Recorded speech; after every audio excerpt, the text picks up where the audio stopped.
देखिए पांचवी एडजस्टमेंट बेटा आपकी फोर्थ की तरह ना बिल्कुल सेम है। इसको एक एग्जांपल से समझो आप। इसमें बोल रखा है कि एक्स वाई जेड तीन पार्टनर्स हैं 5:3:2 में, ठीक है। वाई रिटायर हो जाता है इसमें से। On that date X Y और जेड की जो एडजस्टेड कैपिटल आती है बेटा वो आती है बेटा हमारे पास 43,200, 36,600 और 11,200। और हमें इस क्वेश्चन में गिवन है कि जो कैश का हमारा बैलेंस था ना कैश अकाउंट के अंदर, वो हमारे पास कितना है बेटा 4,000। हमने जो लास्ट कैपिटल एडजस्टमेंट करी थी उसमें क्या करा था, उसमें ये कह रखा था कि जो ये तीनों पार्टनर्स हैं या जो रिमेनिंग पार्टनर्स हैं वो रिटायरिंग पार्टनर को इस तरीके से पे करेंगे कि इनका जो रेशो है वो किसके बराबर आ जाए, न्यू रेशो के बराबर आ जाए। तो हमने क्या करा था, तीनों के कैपिटल को प्लस किया था और उसे न्यू रेशो में बांट दिया था। अभी भी सेम करना है, लेकिन इसमें ना एक और एडिंग कर दी इन्होंने। एडिंग क्या कर दी, कहता है pay to Y after retaining 3,000 as a cash balance. यानी एक और चीज ऐड कर दी इसमें, क्या कि अब हमें वाई को इस तरीके से पे करना है, दोनों पे करेंगे कि इनका कैपिटल नई रेशो के बराबर आ जाए। लेकिन कैसे, अपने पास 3,000 रुपए कैश रखने के बाद। तो बेटा हमारे पास टोटल कैश कितना है, हमें अपने पास कितना बचा के रखना है, तो मैं पे कितने कर सकता हूं 1,000। तो बेटा 1,000 आप इसमें से यहां से क्या कर दोगे, तो ये कितना हो जाएगा 35,000। तो जब आप प्लस करेंगे ना तो क्या करेंगे, ये वाला अमाउंट प्लस प्लस और ये वाला अमाउंट। समझ आया डिफरेंस क्या एडजस्टमेंट का। सिर्फ एक ट्रिक खेल ली इन्होंने, क्या कि जो भी हमारे पास कैश बैलेंस है उसमें से हमें इतना रखना है और बाकी किसको पे कर सकता हूं मैं, वाई को पे। तो पे कर दिया, जो रिमेनिंग बचेगा उसका एडजस्टेड कैपिटल, उन तीनों का क्या कर लोगे बेटा, अब यहाँ पे आप टोटल करोगे। अगर मैं इसका टोटल करता हूं बेटा इन तीनों का, तो वो आता है कितना 90,000। कितना आ रहा है, और इस 90,000 के लिए आपको ना रेशो दी हुई है कितनी 3:2। तो ये x और y के बीच में किस रेशो में बांट दिया जाएगा बेटा, अब यहाँ पे 90,000 को 3:2 के अंदर डिस्ट्रीब्यूट कर दोगे आप। क्लियर है ये चीज, ठीक है। अब बेटा एक टॉपिक था आपका इसके अंदर, रिटायरमेंट ऑफ पार्टनर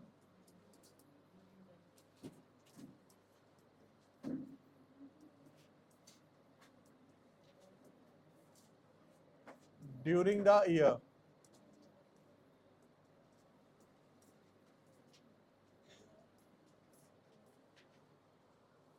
यहां पे देख लीजिए आप, कोई नहीं।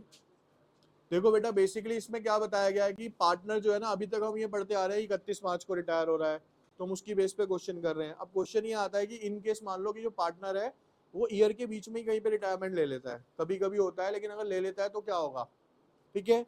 अब जैसे कि एक क्वेश्चन है आपकी बुक का ही 53, यहीं पे देख लीजिए आप बोर्ड पे। उसमें क्या रखा है कि अमित भानु है, तो मैं उसको शॉर्ट फॉर्म में ले लेता हूं कि ए बी सी ये तीनों इक्वल पार्टनर्स हैं। इसमें से बी रिटायर हो जाता है बेटा, उसकी डेट गिवन है यहाँ पे 30 सितंबर को। जो प्रॉफिट है हमारा लास्ट ईयर का, कहता है जो बी का प्रॉफिट है ना, कैलकुलेट करना है, calculate on the basis of last year profit, जो कि क्वेश्चन में गिवन है 3,60,000। और बेटा इनकी न्यू रेशियो गिवन है क्वेश्चन में 3:2, ए और सी की। अब बेटा यहां पे देखिए इस क्वेश्चन में क्या होगा, हमें क्या करना है इस क्वेश्चन में कि बी रिटायर हो रहा है बेटा, कब हो रहा है 30 सितंबर को। वो कहता है कि बी का जो शेयर ऑफ प्रॉफिट होगा वो किसकी बेस पे निकलेगा, लास्ट ईयर के प्रॉफिट की बेस पे। देखो यहां पे वर्किंग नोट बनाते हैं, last year profit is equals to 3,60,000। कितना आया? 3,00,000। अब इसमें से अगर मैं देखूं कि बी का शेयर निकालना है मेरे को, किसका शेयर निकालना है? क्योंकि पिछले साल के प्रॉफिट को बेस लेना है हमें, 3,60,000 है बेटा। बी का हिस्सा कितना है सर इसमें से? 1/3, 1/, लेकिन बेटा ये जो लास्ट ईयर 3,60,000 का प्रॉफिट है, ये तो पूरे साल का प्रॉफिट है ना। बी कब रिटायर हो गया? तो अप्रैल में अकाउंटिंग पीरियड स्टार्ट होता है, तो अप्रैल, मई, जून, जुलाई, अगस्त, सितंबर भी क्यों लेंगे? क्योंकि 30 सितंबर है, तो पूरा महीना है। तो अब आप यहाँ पे क्या कर देंगे? 6/12। सबको समझ आ गया ये 6/12 कैसे आया? ठीक है। अब बेटा जब आप इसको यहाँ से डिस्ट्रीब्यूट करेंगे तो 1,20,000, और इसको यहाँ से काटेंगे तो ये आ गया कितना? 60,000। कितना आ गया? अब ये जो प्रॉफिट का हिस्सा है, अगर आपको जर्नल एंट्री करने के लिए कह रखा है, तो आप इसकी जो जर्नल एंट्री करेंगे बेटा, वो क्या करेंगे? Gaining partners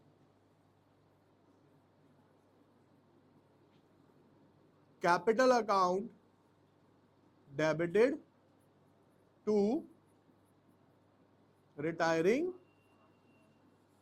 partners. और गेनिंग और सैक्रिफाइसिंग रेशो आपको निकालनी आती है भैया, ओल्ड रेशो भी गिवन है और न्यू रेशो भी गिवन है, इससे आप ये निकाल लेंगे। तो समझ आया इसके अंदर क्या है कि अगर ड्यूरिंग द ईयर कोई पार्टनर रिटायर होता है तो उसका उतना ही शेयर निकालोगे प्रॉफिट का जितने टाइम तक वो हमारे साथ रहा है। जैसे ये 6 महीने रहा है तो इसका 6 महीने का प्रॉफिट निकाल लिया हमने, ठीक है। उसके बाद बेटा एक क्वेश्चन और है आपका, अगला क्वेश्चन है, यहाँ पे देखिए, उसमें भी यही लेते हैं हम। क्वेश्चन नंबर है आपका बच्चे ये 54। ए बी सी ले लेते हैं शॉर्ट फॉर्म्स उनकी, अमर, भूवी और चरण है। इसमें से बेटा भूवी रिटायर हो जाती है, profit and loss till the date of last year पे लेना है। वो कितना है सर हमारे पास? Profit of last year, loss है तो लॉस कर लो जी यहां पे,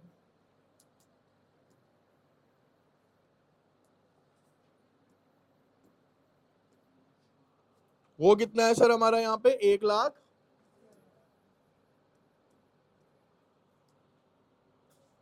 ठीक है।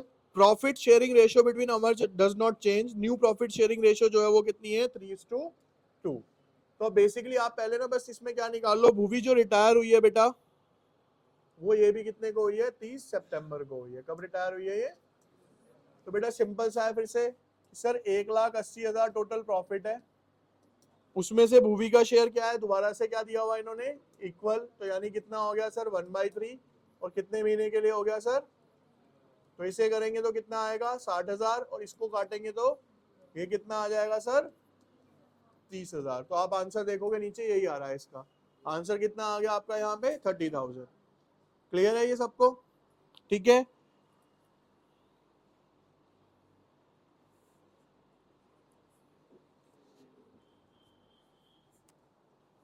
देखिए बेटा, अब हम रिटायरमेंट का एक टॉपिक करने जा रहे हैं जिसका नाम क्या है सर?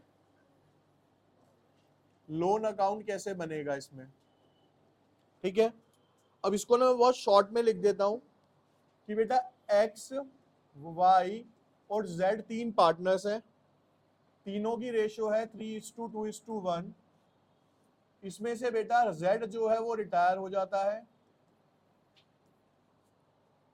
और जेड को हमें 1,00,000 रुपया देना है। और क्वेश्चन में कह रखा है कि ये जो 1,00,000 रुपया है, हम इसको दे रहे हैं 4 इक्वल इंस्टॉलमेंट्स के अंदर with 10% per annum rate of interest के साथ। यहां तक समझ आ गया? क्लियर है जी ये क्वेश्चन क्या है? अब इसका क्या बनाएंगे बेटा हम? यहाँ पे जेड्स लोन अकाउंट बनाते हैं सबसे पहले। देखिए बेटा इधर लोन अकाउंट का फॉर्मेट जो बेसिकली होगा बेटा, वो होगा आपका लेजर की तरह। अब जिनको लेजर का भी नहीं याद है वो यहां देख लो।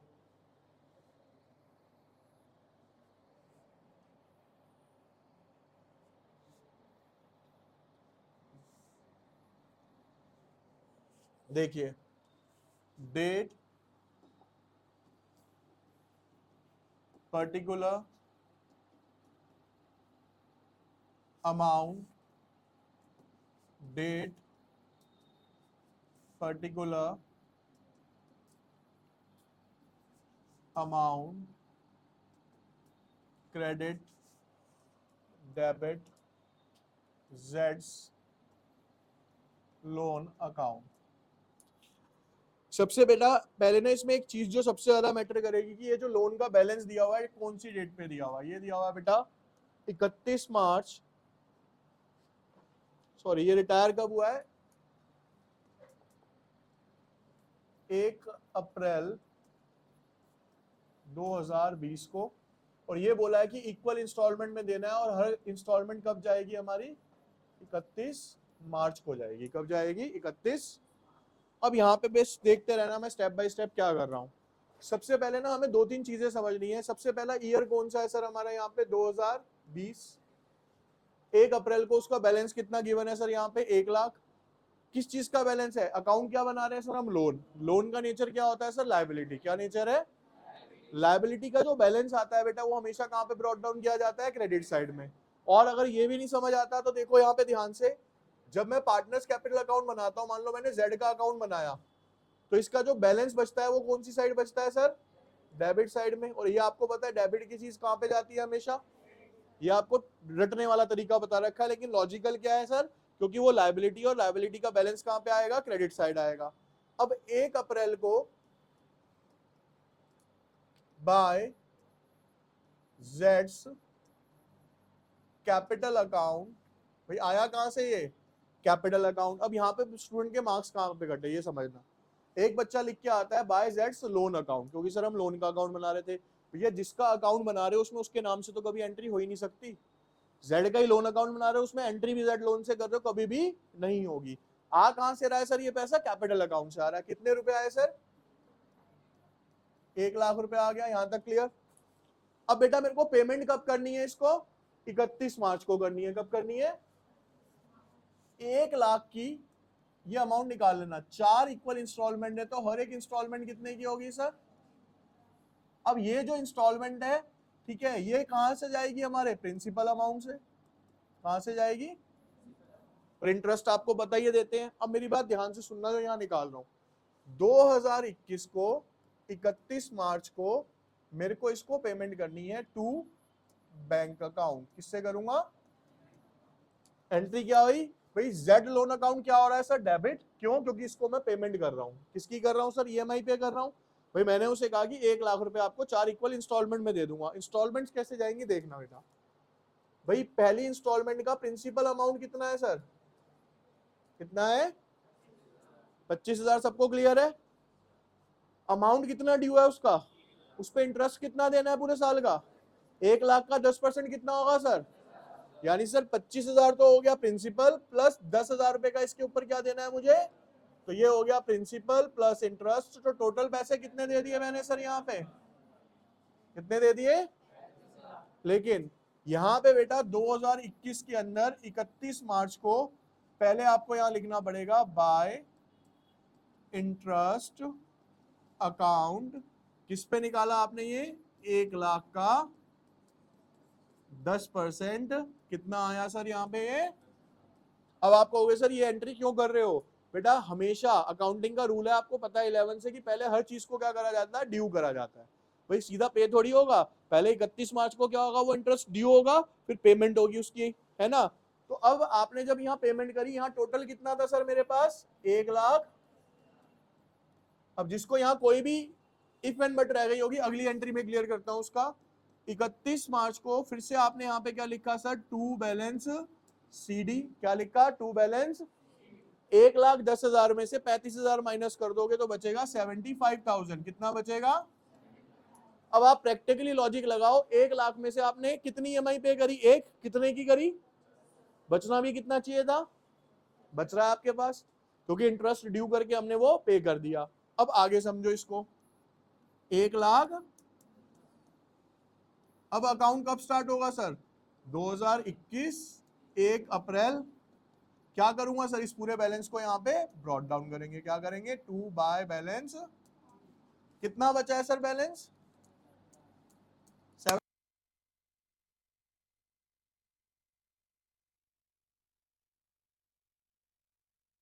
जो है बेटा हम पूरे अमाउंट पे देंगे या जो बचा हुआ अमाउंट है उस पे देंगे, बचे हुए अमाउंट पे दिया जाता है। तो यानी कि सर जब अब मैं 2022 के अंदर 31 मार्च को इंटरेस्ट ड्यू करूंगा बाय इंटरेस्ट अकाउंट, तो कैसे ड्यू होगा सर, वो 75,000 है, उसका आपको क्या करना है सर 10%, तो सर यहाँ पे कितना आ गया, वो 7500, कितना आ गया यहाँ पे, यहाँ तक क्लियर हो गई ये चीज। अब बेटा 7500 यहाँ देना है, अब कब पे करना है sir, 2022 31 March two bank account. Again process वही रहेगा इस वाले क्वेश्चन में, क्या सर, एक तो ईएमआई पे करूंगा, कितने की है सर, प्लस में क्या पे करूंगा सर, इंटरेस्ट, टोटल कितना हो गया सर 32,000। उसके बाद सर क्या निकाला जाएगा यहाँ पे, टू बैलेंस सीडी, सीधा सा बच जाएगा बिना सोचे समझे ये क्वेश्चन, क्योंकि अभी सिंपल वाला करा रहा हूं। कितना बच गया यहाँ पे 50,000, माइनस करके देख लो तब भी यही आएगा, ये टोटल हो जाएगा 82,000, और इसमें से ये माइनस कर दो तो आपके पास कितना आ जाएगा, 50,000 आ जाएगा। यहां तक क्लियर, ठीक है जी। अब अगला साल आया 2022 1 अप्रैल, फिर से आपने क्या करा सर, यहाँ पे बैलेंस ब्रॉट डाउन, कितना बचा था सर 50,000। अब इंटरेस्ट किस पे लगेगा भैया, जिससे पूछ रहा हूं वो बताएगा। अब इंटरेस्ट कौन से अमाउंट पे लगेगा, कितना आएगा, 10% लगाओगे तो बेटा कितना आएगा, बाय इंटरेस्ट 50,000 का 10% कितना हो गया बेटा यहाँ पे, ठीक है। अब फिर से क्या करना है सर, कुछ नहीं, 2023 31 मार्च, फिर से क्या कर दूंगा मैं यहाँ पे, इसको पे कर दूंगा। कैसे होगा सर, प्रिंसिपल 25,000 की ईएमआई प्लस 5,000 का इंटरेस्ट, टोटल कितना पे करा सर। अब सर बैलेंस जो बच जाएगा वो कितना बच जाएगा, टू बैलेंस, टोटल कर दो 55,000, 55,000, यहां तक क्लियर। अब उसके बाद क्या होगा सर, 2023 1 अप्रैल, फिर से क्या करूंगा सर यहाँ पे मैं, बाय बैलेंस, बैलेंस कितना बचा है सर 25,000, अब उस 25,000 को आप यहाँ पे उतारिए।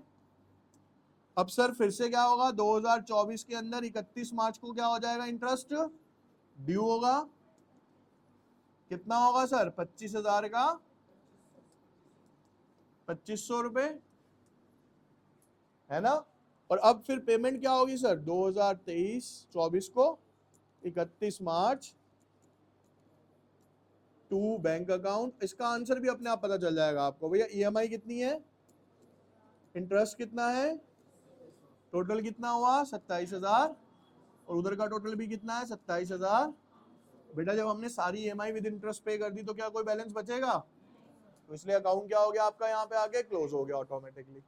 समझ आ गया, ये सबसे इसका क्या है बेटा, सिंपल पार्ट है, ठीक है, जिसमें डायरेक्टली आप ये लगाते जाओगे। दिक्कत आएगी अभी आपको इन क्वेश्चंस में, हाफ ईयरली आएगा या कोई होगा कि जिसके अंदर इंटरेस्ट इंक्लूडेड है, वो मैं कराऊंगा नेक्स्ट क्लास में, लेकिन ये अच्छे से पहले आप करके आएंगे ढंग से, ठीक है। अब लोन अकाउंट ही बचा है, जैसे कि सैटरडे तक सोचा था आराम से हो जाएगा, एक क्लास पूरी लोन अकाउंट की चलेगी आपकी, 1.5 क्लास, लेकिन इसको करके आना बहुत अच्छे से पहले आप, ठीक है।